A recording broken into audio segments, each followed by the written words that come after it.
Hello, my name is Paul Dajcik. Today I would like to talk to you about the overhead pulling movement. The lat pull downs on the machine, assisted pull-ups or regular pull-ups. Very often this exercises, when done incorrectly, lead to shoulder pain. When you go to a gym and you have somebody train you or you see a training video, people say keep your shoulders down. Lately it became a cliche and everybody's saying it. Every trainer that you would see would tell you keep your shoulders down no matter what happens.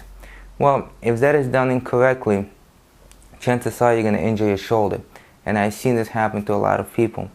So let me explain what I mean. So let's say you're doing an overhand pull-up. You hold the bar, you lower yourself, and then you pull yourself back up. Okay? Notice what's happening in my shoulders. If I'm told to keep my shoulders down, this is as far as I can go. From here, to extend my arms completely, I have to allow my scapula to rotate up. If I don't, and I keep them down, I can't completely extend my arm. So if I'm going to extend my arm, what's going to happen is I'm going to pinch here. Then my acromion process is going to pinch on the long head of the bicep tendon or the supraspinatus. Okay? That's usually what happens. So once again, let's pretend that this arm goes all the way up. I allow my scapula to rotate up, okay, and elevate. This one I don't. Okay?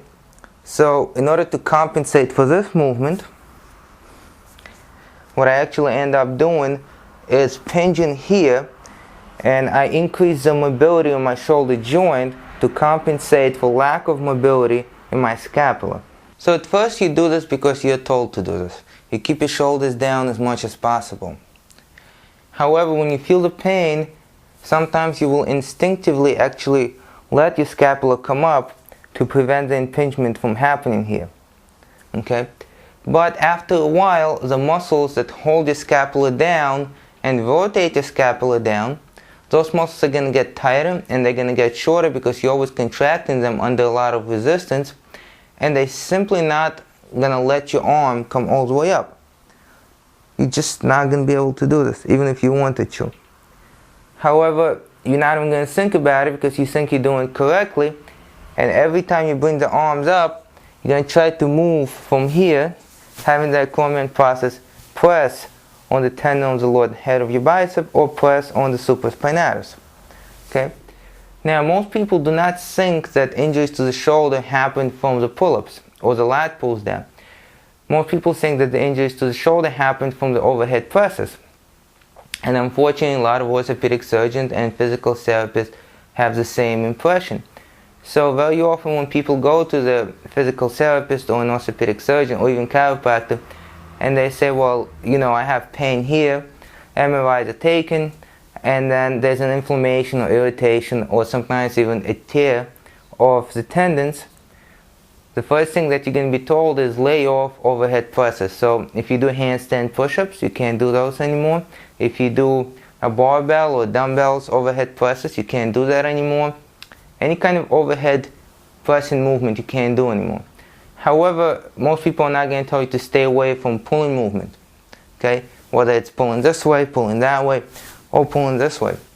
So what's going to happen is, for a while you may feel like everything is getting better because this irritates as well. Pushing up irritates as well, not just pulling down. Okay? Remember, we're not talking about which muscles are doing the movement. We're talking about what happens when your acromion process can't correctly get out of the way and let the tendons do their work. Okay? So after a while you keep getting the pain. Now you're not doing any overhead presses, you don't know what to do next, and the doctor will most likely tell you one of the three options. Very common options. The first one is do not do anything, do not move your shoulder, and you may just do bicep curls and tricep press down and basic exercises. That's usually the first option. However, if the bicep tendon is injured and not the supraspinatus, and you do the curls, you may still feel the pain. Okay, so that would be the first thing. Sometimes the doctor will give you a rehabilitation routine and you might rehabilitate. And it's not even about the fact that you're working your rotator cuffs, it's about the fact that you're not having your acromion process press into the tendons. You feel better, you go back to overhead presses and lat pull down, and all of a sudden there's pain again. So that's another option. And of course the two other options is the surgery or the injection that's going to take away the inflammation.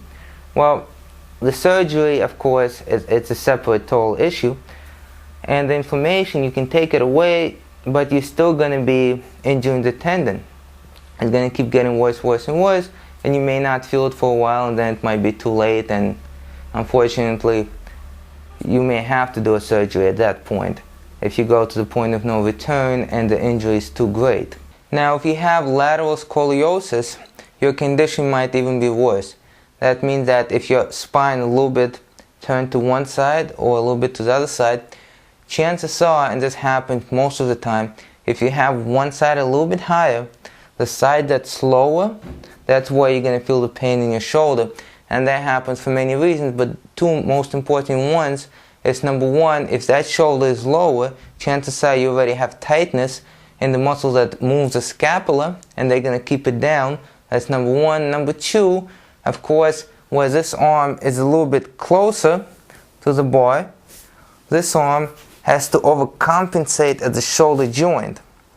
So it's not even the fact that the whole scapula is not rotating up, although that probably is the case as well.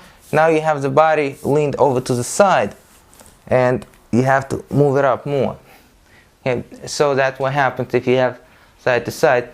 Now the question is, should you tell your clients, or should you tell people that you train, or should you do it yourself? Should you keep your shoulders down? Well, shoulders down advice started when there were people that were using the machines with little weight, and this was the movement. The shoulders were being kept up, and this was the movement. And the goal was to get the shoulders down towards the lower part of the movement. Okay? The goal was not to keep them down over here. Yes, you need the mobility in your scapula. Okay? It's supposed to move. It's not just supposed to be a shoulder joint. Your scapula is supposed to move with your shoulder joint. Okay? So the advice is great, keep the shoulders down, but try to get them all the way down when the bar is coming down here. Not try to keep them down as the bar is up here. So now for the last part, what happens if you do have the shoulder injury? How do you solve it? Well, the automatic response is not to stretch. I study stretching myself, and I've been studying for a long time, and I've been practicing different forms of stretching, and I believe in stretching when it's a correct option, but it's not always a correct option. However, lately a lot of people got into stretching, and stretching became the magic bullet, and the answer to everything is stretching. The muscle hurts, stretch it. The muscle is tight, stretch it. The muscle is irritated, stretch it. Well, in this case, very often it does not work. Okay? Because the goal is to release the muscles that are holding the scapula down. Okay? Sometimes the goal is to release the muscles that are flexing the spine to the side. Okay? So stretching by itself does not necessarily work. And if you have irritated muscles, inflamed muscles, and you begin stretching them, overstretching them, that could actually do more harm than good. Okay? So the first thing that you would do, you would actually rest, give a little bit of time so the muscles are not inflamed anymore, and then after that you would massage the muscles and slowly begin to work on the range of motion. When the range of motion is improved, then you could start doing the movement very carefully, keeping your mind on the fact that your scapula is supposed to move. Okay, your scapula is supposed to move as your shoulder joint is moving. Okay, and then after a while, you're going to be able to do it correctly, and you're going to be able to do it correctly without pain. This goes for overhead pressing. This goes for overhead pulling.